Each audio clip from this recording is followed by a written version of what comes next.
there, Simon Whale here, and I am chuffed to have with me an old friend, an old face. Hello here, Janfu, how are you? I'm very well, I'm very well. It's lovely to see you again. Looking resplendent, as you always are. You can say the same back to me, but you probably won't, but that's fine. And right, compliments. We've only just got started, Simon. There you go. There you go. It's obviously good. Look, we have known each other a while, haven't we? And do you want to just give a bit of your background here, so that we understand, obviously, where you come from? I think that's always really important before we go into the very exciting area we're going to be talking about with you going forwards. Yeah, I mean, I set up my agency in about 2006, I think it was. That dates me very much, makes me very old, which is fine with me. And came into a estate agency with no knowledge whatsoever. I was a market disruptor, but I had no clue I was one of those at the time. I just was fortunate enough to learn my craft with Vodafone. So I had an incredibly strong marketing background and came into agency and loved the property side of it, but didn't like how it was happening. So literally saw that niche for myself, that, you know, different blue ocean. And we began the whole lifestyle marketing and moved away from double panel radiators to the left to why would you want to live in the home and what would it, you know, what would it mean for you to be here? So completely changed what was what. And yeah, it was in kind of like a league of our own at the time. And your stuff was exceptional still, you know. I remember it very vividly in terms of you know, the old, we were just talking about it off camera, the old purple cow. How do you stand out from the crowd? You're calling me a cow. We're going there. Look, you know I'm not. You know I am far too gallant to do that. And I'm not brave enough, even though it's only over Zoom. I know you can get to me, but look, it is, you really do have. So what I was trying to keen to do is, what made you're there at Vodafone, obviously a huge corporate blue chip.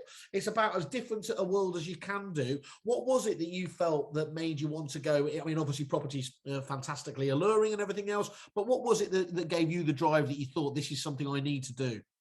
I think, you know, coming from Vodafone, I was like at the top of excellence, and they were literally bringing it in as a product and a product for everybody to use. And what I really like to do is look at an industry, see what can be done differently and make it better. That's kind of like my thing. And when I looked at the estate agency industry, and I'd just come back from Boston, I had 2 young kids, and I just thought, this needs it. This needs marketing. We can do this in such a different way. So for me, it's always a challenge. It's always, is there a place in the market that we can get hold of and run with it, make it our own, make it completely different, and introduce a whole new ethos to the customer? And it's always about that customer. It's always about the future customer. Who are they? Why are they changing? What do they need? And at that level of the market, £1 million plus, they needed more. And that's where the lifestyle was born. And then obviously I got into bed with Fine & Country, and the rest, as you know, is history. And I was one of the inaugural Fine & Country licensees. And then I sold the business in 2019, but a phenomenal ride, unbelievable. Yeah, great. And when, I mean, obviously it's changed much over the years, and Fine & Country itself obviously has just become this, you know, this fantastic organization full of some really brilliant agents, you know, innovative guys out there. But how do you perceive that the marketing side of things has changed? It clearly has. It's moved on leaps and bounds, but where do you see it in comparison now to what's happening in the wider world? I think what's happening in the wider world is incredibly powerful. And it's not just the marketing per se, it's the whole leadership.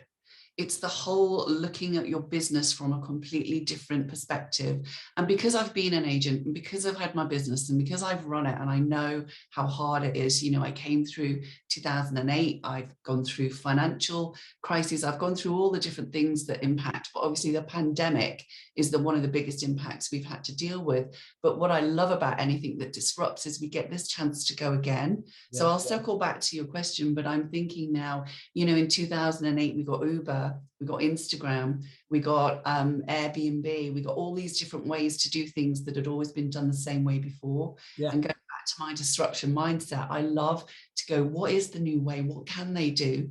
So it's not just what is the marketing, which is just one part of it. It's like, where do I now go with my business?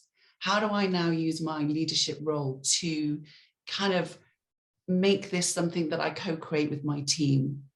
You know, your team are on the front line, they're the closest people to your customer, but your customer changed.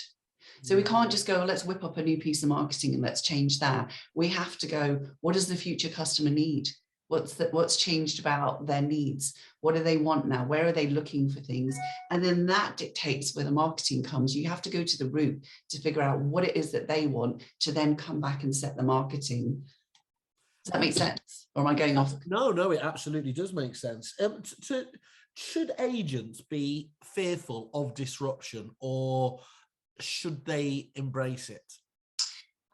They should embrace it and not think of disruption as something, aggressive. I mean, there are market disruptors out there. We know there are doing things very differently. But the key is to think, how do you want to lead? How do you want to disrupt your market? And there are 4 pieces to it. One piece is empowering your people to do more and to innovate more. Another part of it is providing, an organization that's going to evolve, like move with what's happening out there in the marketplace, not just stay still and go, this is how we do it, so this is how we always do it. The third part is tech convergence, and that's something that you really relate to, because tech's aligning, and a simple way to think of tech convergence is, for example, Peloton. So Peloton could have been a separate exercise bike, and then separate piece of music, and then a separate piece of here's how you do the exercises. But Peloton is the whole thing, building communities, and the last part of it is really optimizing your team to innovate together and make it happen together. So instead of this old-fashioned leadership structure of, I'm the leader, do what I say, this is how it is, go off and do your thing, make your phone calls, sit at your desk. It's not about that anymore. It's about going, let's create the right mindset where everybody's healthy, where people are happy. That psychologically creates a place for people to be more innovative. And it's about opening the floor up to going, guys, how can we think differently about how we do this? And you said before, didn't you? Corona has accelerated that kind of need, really. That requirement to think outside the box, clearly. Yeah, with so many different industries and so many different niches. And I was looking, I think I mentioned this to you earlier, I was just checking what portion of our GDP is made up from a state agency, and it's 7%. That's incredible, isn't it? I mean, it's such over £100 billion worth of income into the UK, and over 1.5 billion people employed. This is a massive industry. Yeah. And where I feel passionately about it is, for agents, there's always a bad rap. There's always, they're the dinosaur, they're stuck in the old ages, it's this, that, and the other. But really, what if we just turn that all on its head and said, no, here's an opportunity to take this piece again and move it forward and really change the leadership to create a completely different environment. We can transform it like it was transformed before. Yeah, I always think that, I mean, it's look, there's certainly, going back, there was certainly a strong Luddite niche, of people who are willing to embrace agency, but I really think that's very unfair these days. If anything, actually, agents have proven themselves more than willing, probably over eager in adopting technology. Our research shows that on average, agents have 20 different suppliers, and most of those would be tech, obviously prop tech firms as well, outside of your normal board contractors and things like that. The problem they've got is that they've not really thought the strategy through. They've had, I'll take that bit of tech because it solves that very narrow problem, and they've not thought about the wider connotations of how it all fits together. That's the challenge I see going forwards, as you said, with convergence. Yeah, and it's really interesting because agents will do loads of training on the actual physical aspect of the job. So there are brilliant, countless trainers out there, and I know you've got loads of them who are part of your platform and Kerfuffle, and they're brilliant and respected. And that's amazing, but there needs to be that piece that's missing in the market, that gap of where is the whole perspective? Where is the whole thing, the leadership, what is our strategy moving forward? A strategy is not a piece of paper or a document. It's a moving piece that moves with you and with your people. Where's the culture? Culture doesn't mean whizzing about on skateboards and having like a sexy office with a fruit bowl, dips for everybody, or smoothies. No, sorry, but it's not. You know, the culture is something where everybody belongs to the same ethos. Everybody knows what's happening. Everybody knows what the why is, what the purpose is. And then as you make your way forward together, people are happier to join in, to be part of it, to get creative. I mean, Gen X is coming up along, and they're going to be the new people that you're all going to be hiring. And do you know when they've like checked with them, what they want more than profit is purpose. That's who they want to go and work for. Now, this is, you know, what just one of the key areas is going to be loads of different areas where you're ticking the box and why people should be paying attention.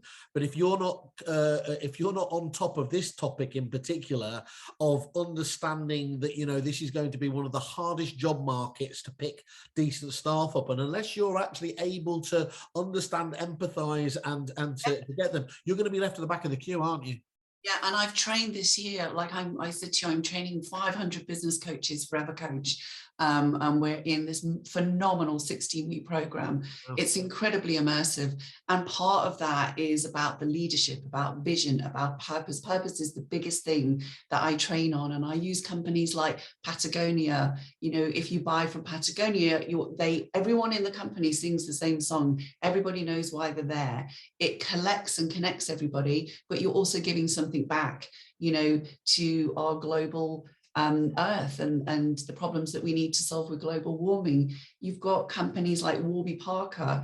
They're a fancy sunglasses supplier in New York, but if you buy glasses, I was going to pretend I knew then anyway, just because you didn't. They then give a free pair to someone else. So if you're up and you're coming along, you want a pair of glasses, why would you not buy from them? Yeah, no, brilliant. It doesn't cost you anymore. So purpose is absolutely critical and huge, and especially when we're looking at, you know, the Great Resignation.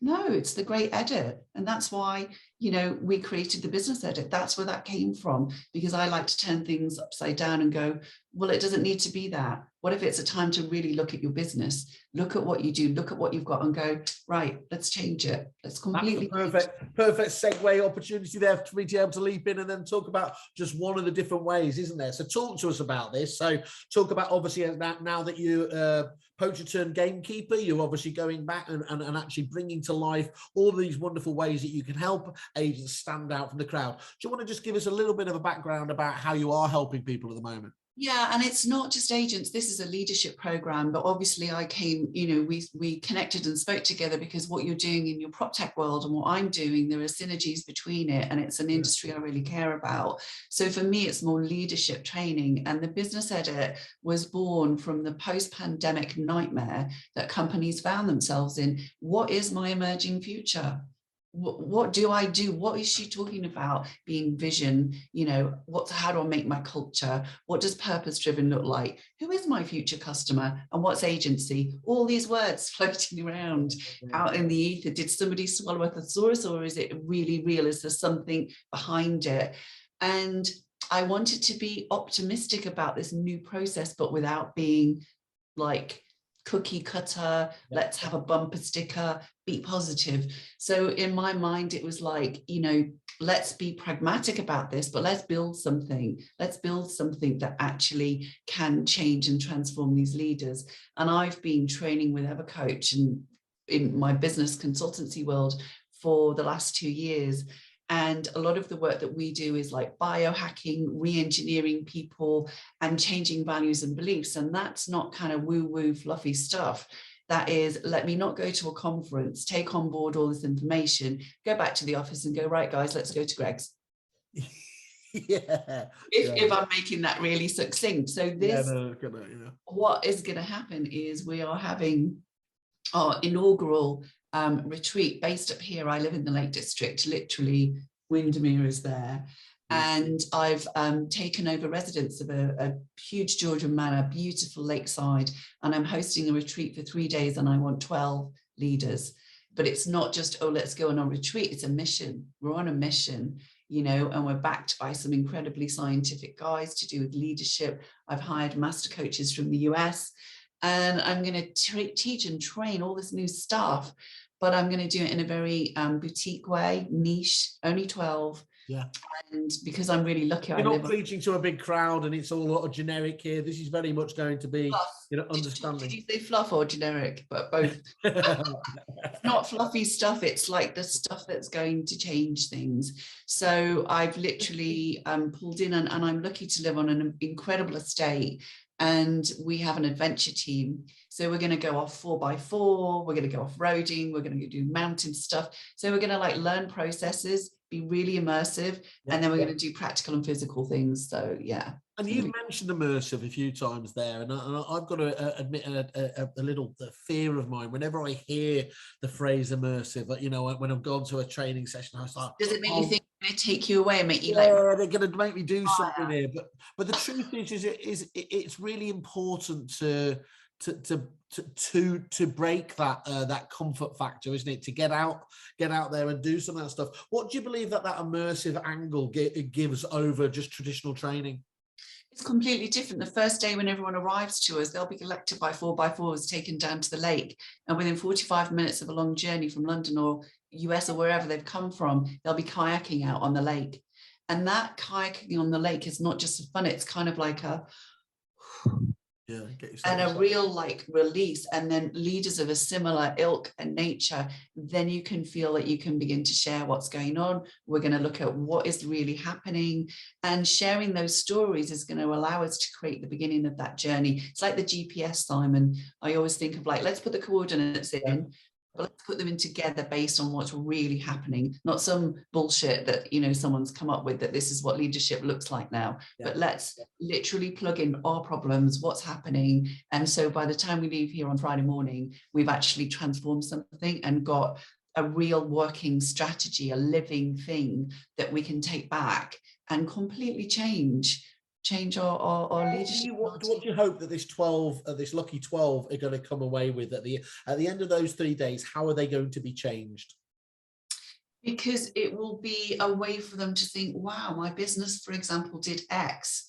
So whatever I was making, I can probably 10x that if I want to, because I'm not going to be doing it in the same way that I did for the last 20 years. So is it going to increase the team? Yes. Is it going to increase the well-being? Yes. Is it going to increase momentum growth? Yes. Are they going to come up with new things that nobody else has thought of? Yes. So will they all of a sudden in a marketplace that's been excuse me, the same for a set amount of years, be able to come in with a completely fresh purpose and look and feel, then that's got to transform everything about the business and probably create new ones.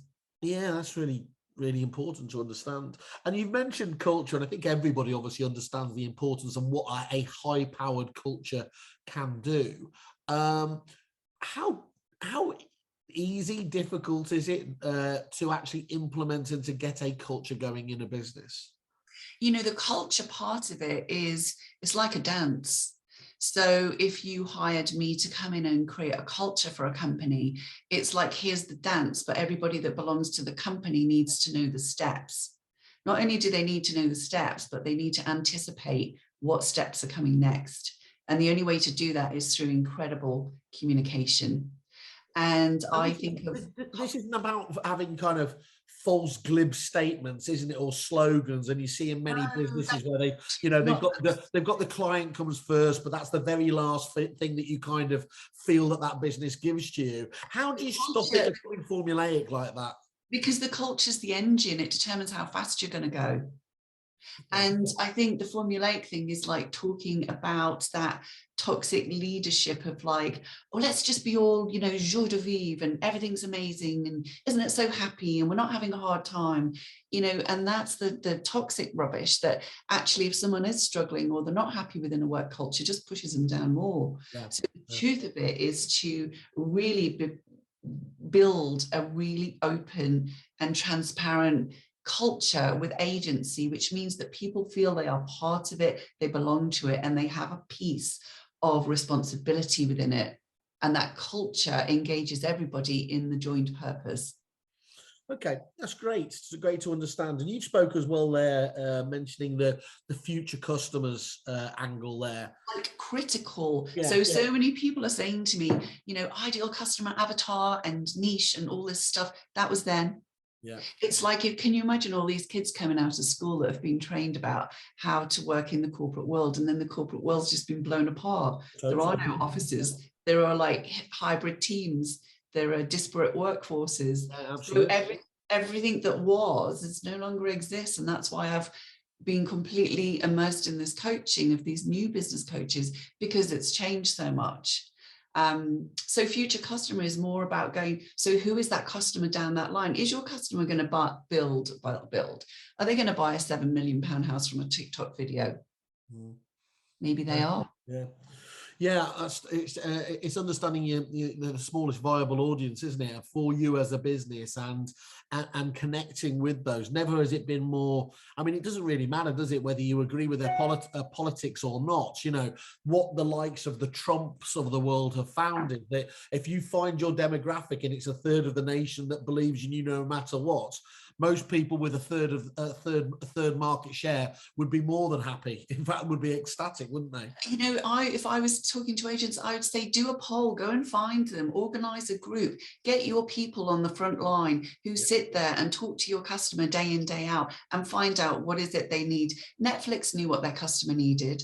They transformed. They are perfect, you know, ideation of like future customer and convergence in the same session, because they went from CDs and blockbusters to streaming and being delivered, you know, to your TV in your front room. And believe me, Netflix are already a million miles down the line with how they're now curating that streamed content that's coming into you now. So it's already moving, you know, 10 years ahead. And that's the bit that the leadership and agency in particular, I think they focus sometimes on the moment because there's so much to do. And this is about saying, let's make it the whole package. Let's make the whole thing inclusive, not focus on the different parts. As you said earlier, this is my tech, this is that, this is this. What makes a good leader? Is it simply the ability to be proactive rather than reactive, or is that just a key element of it? What to you makes a good leader?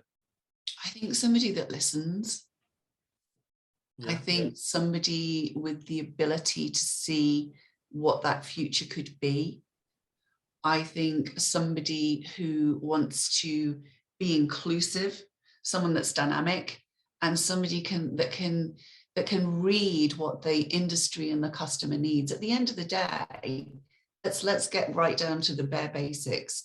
Any business is about what somebody wants and needs. Yeah. Any business. And then the leader is the person that comes in with that vision and that mission and goes, this is the way we're going. This is where we're taking it. How many of those are innate skills, and how many of the and can all of those be taught, or do you have to have something, you know, essentially the clay there to be able to be adapted and I suppose coached? I think you have to be open. I think that's the biggest thing, and the biggest downfall for the leadership is that it was very dictatorial. As I said earlier, you know, this is how you do it and get on with it. Yeah. And as you spoke about, it was about very niche, almost niche skills, which is, you know, there isn't, look, having training on specific, like the art of valuing and everything else, or being a property manager is important. But actually, this is looking wider than that, isn't it? But I'm saying to think of your business as a business, not just this is the function of the business, this is how it does it, but we're a whole thing. It's kind of like coming one layer out from that, you know, initial piece. And you said to me, can it be learned? You know, a lot of the leaders that we're coaching at the moment, they're terrified or they're really closed. And there's a massive gap between I'm over here and this is what I want to do. And I'm worried about my, you know, my numbers and my figures and how am I going to make it and pay the rent and pay the staff and And you've got a team over here maybe sensing that fear or just being driven, go out and sell, go out and do X, Y, and Z. And this whole thing about leadership is going, no, we don't, it's no longer a push thing. It's a pull. It's more of a community thing now, and it's more about facing it together.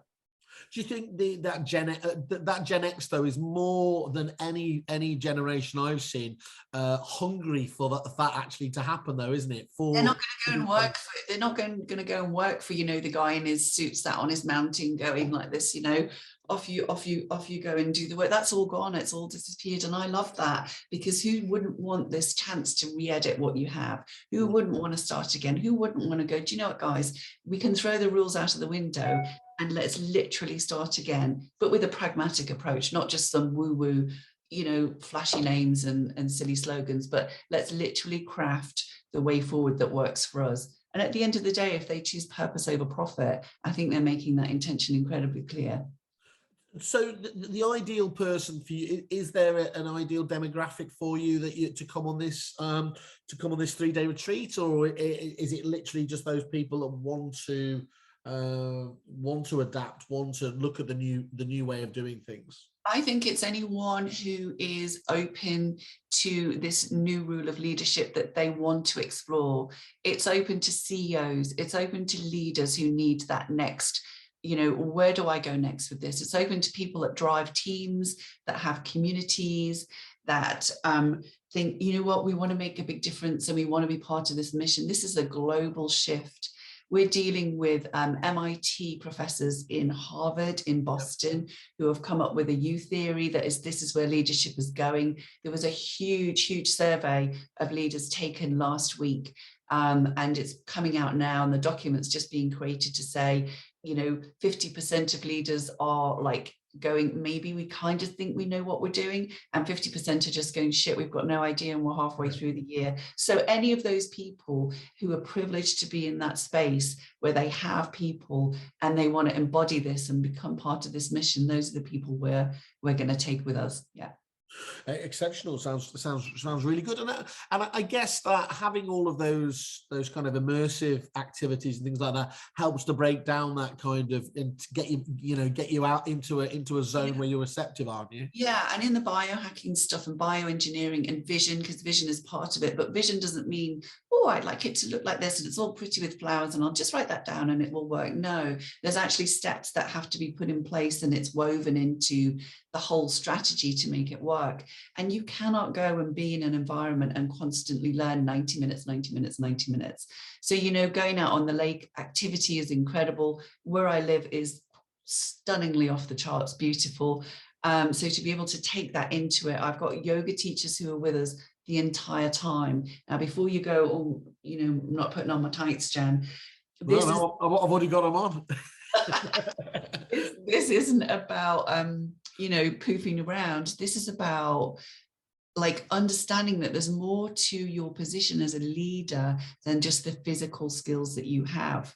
So before, if I'd have said to you, oh, you can have some yoga in the middle of your day, companies would have just laughed 10 years ago and said, what the hell is this about? But now you look at, what was WeWork or any of those companies, and having a 15-minute yoga stretch is like acceptable. It's no big deal. But the new thing coming forward is all of these things that we can use to help us in our work, being present, like using the breath, changing our physiology.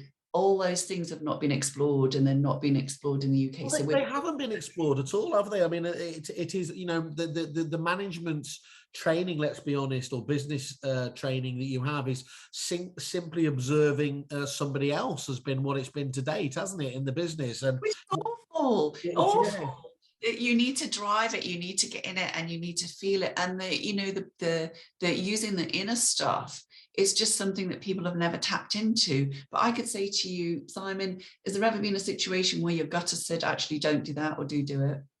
Yeah, of course. Yeah. Thing called gut, and you use it, and we do use it in our business, and we do make decisions with it. But there's teaching within this retreat, which is about how can we empower that side, how can we bring that into our work, and how can we use that with our people. And that's giving you an advantage that nobody's even begun to think of above culture and skateboards and a bit of a green smoothie. Let's talk about the advantages, Diane. So the advantages, are you getting? I'm northern now. I've moved back to Northern. Well, I've sort of been around, as they say. So I've got a mangled accent at the best of times, even before I've had a drink. But what are the advantages that if you manage to kind of break away from the traditional way of thinking? You keep talking about this disruptive leadership. What does that disruptive leadership allow you to be able to actually demonstrably show in the marketplace? Well, it will allow you to change, but it will allow you to, it's, for example, going, not whinging on about the pandemic, or not going, oh my goodness, but it's more about going, that was our past, let's accept it. But in order to move forward and do things differently, then we need to disrupt that status quo. And by doing that, you create change. So the only way you can innovate, Peloton, Netflix, Uber, all of the things I mentioned earlier, the only way you can create change is by disrupting. It's important to understand what the, what you're going to get at the end of this process, isn't it? Rather than obviously just having I went into agency in 2006, and in 2008, the market just went, the economy crashed. Yeah. And so, a good idea of this. So I remember being at a conference and Bill was with me. Bill Clinton, do you remember Bill Clinton? Yeah, cool. Yeah. He was head of the ombudsman and he was closely involved with Fine and Country at the time. And I said to him, we need to, create something different. What is it? Can we have like an off-market thing? Can we sell stuff online outside of the portals? And he was literally involved in, the government was opening the rules up so that properties buying and selling could change. And I came up with a concept with my team called Hidden Homes. And that's also about agency and culture. I didn't just go, oh, what are we going to do? We've got no stock. I said, come on, guys, we need to disrupt this and think about what we can do. And I never managed to secure the funding to get it open. But, the concept is like purple bricks or any of those other concepts of agency that came up after the time. So that is the concept of disruption. And we actually got a piece in the Sunday Times, and I had probably over 500 people ring in and go, we want to put our house on with Hidden Homes. I just didn't have the vehicle with which to do it, and I didn't secure the partnership in the time to get it up and running. But it proves the point that it can be in any industry. That this can happen, but there's a really good example of that disruption. Cool. And how do people find out about this? I mean, obviously we've got your fantastic landing page. I'll put a link up at the end of that back to there. Anyone can get in contact. Just find us. I mean, if you've got a link, that's great. There's a landing page now that I'm sharing on my social media. So there's a campaign going out there. I think they've even put it on TikTok, which has nothing to do with me. I wouldn't know TikTok, and I'm never going to dance around. And I'm a big TikTok fan, so I'm not going to put into captions either like this. So sorry about that. But anyway, yeah, you can find them at my website, janfu.com, and it will direct you everywhere from there, and we'll put the links on. And just to reiterate, there's just 12 spots available, isn't there? Yeah, and literally, people are going, this is such an incredible idea. Why? And because as I said to you, this is to create a mission. So those 12 inaugural people are going to get something that doesn't exist. And then what we're going to do is we're going to relay that. It won't, it's going to be a global thing, and we're going to take it to different places. I'm actually off to Tallinn in Estonia, hopefully at the end of the month, to a master conference and to see where we're going to take it next. So yeah, here it is in little old Blighty, in the beautiful Lake District. Well, it really is. I mean, I've seen, it's absolutely amazing where you are around there. And I think with your insight, and I love that, just where it gets always very interesting for me is where you see people who have come from other industries, lived and breathed it though within, at the coalface here, and then come away with that. Actually, you spoke about it there with a convergence, which is a whole new thing. And that's what everyone should be challenging themselves to look at, isn't it? Because otherwise, it's so funny, Simon. My mum, she's 95, and she's like, "What's convergence?" I said, "Oh, Mum, convergence. Do you know what the Peloton is?" And I literally took her through the steps of it. Do you know what? Do you remember Blockbusters, Mum? Do you know how we went from Blockbusters? And she's like, "Okay, so I get it. So we had all the tech together." I'm like, "Bless her heart," But this seriously, by looking at it, and it's even what you're doing in your own business. It's where we need to be. It's what we need to be thinking about. Absolutely great. Cool. Anything else we need to touch on before we obviously? No, we need a sponsor. We'd like to work with somebody in the UK. So if you want to think about that, Kerfuffle could be really good because you're emerging and really cool. Kerfuffle and convergence with a case has a nice ring about it, doesn't it? It's a nice ring, really, doesn't it? My need to bastardize the English language by turning everything into a K is become a bit of a problem now. But yeah, well, I think there's so many there's a lot of commonality there, and I know we've spent a long time talking offline. I got absolutely no doubt that people are going to get a lot of value out of this. So and it would be really interesting to understand from some of those people afterwards. Maybe we catch up with a few of those if they're willing to speak as well once that's happened, and find out what they got off the back of it. Yeah, these are like the 12 disciples. These are like the beginning of the mission. It's seriously because it's to spread it. It's not like this belongs to me. Yeah. This is like we're creating a shift. It's a mission. Fantastic. What a fantastic way to end it. Well, thank you once again for explaining to me here, and I look forward to hearing about how fantastic it has been. All right, my love. Thanks ever so much. It's so good to catch up. Take care. Thank you very much. Bye-bye. Bye, love.